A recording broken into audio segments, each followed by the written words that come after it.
Quick recap of how we link between tables, and I'm also going to look at some lookups here. So here's some data that I've got. I've got my members of this club, and over here I've got a number which refers to a tutor group, 1484. So Fianna McGlurra is in 14 and so on. So if I just have a look at TBL tutor groups, I've got this unique identifier, number 14, so that's Miss Sangster. And so I know that Fianna McGulligan is in Miss Sangster's tutor group. I haven't set that up as a relationship, so let's just quickly do that now. Database tools, relationships. I'm going to show those two tables, members, tutor groups. And the link is, of course, that this tutor here refers to this tutor number up here, the unique identifier for each tutor group. So click and drag, tick, tick, tick, create, and I've got a one-to-many relationship, one tutor group with many students in it. Let's just close that and save it.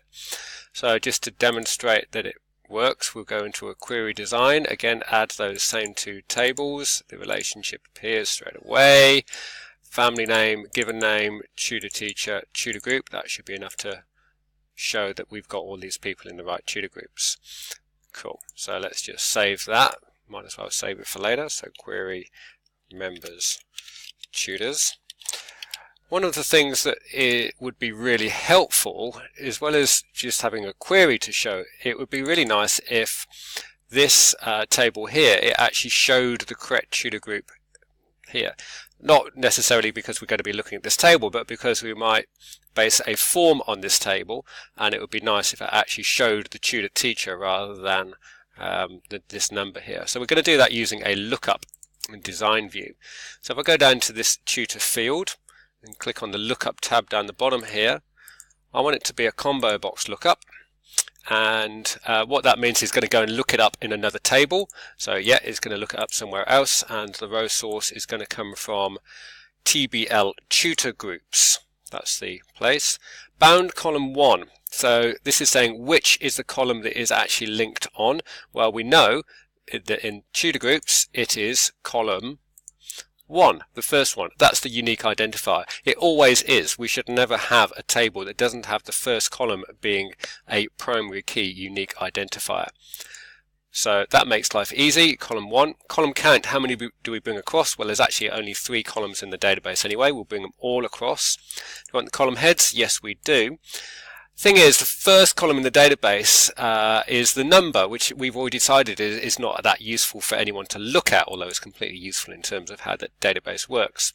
So what I'm going to do is, slightly cunningly here, I'm going to set the column widths as being 0, 2 and 2, which I think is centimeters. So I think semicolons between them. Did it like that? It did. 0 centimeters, 2 centimeters, 2 centimeters.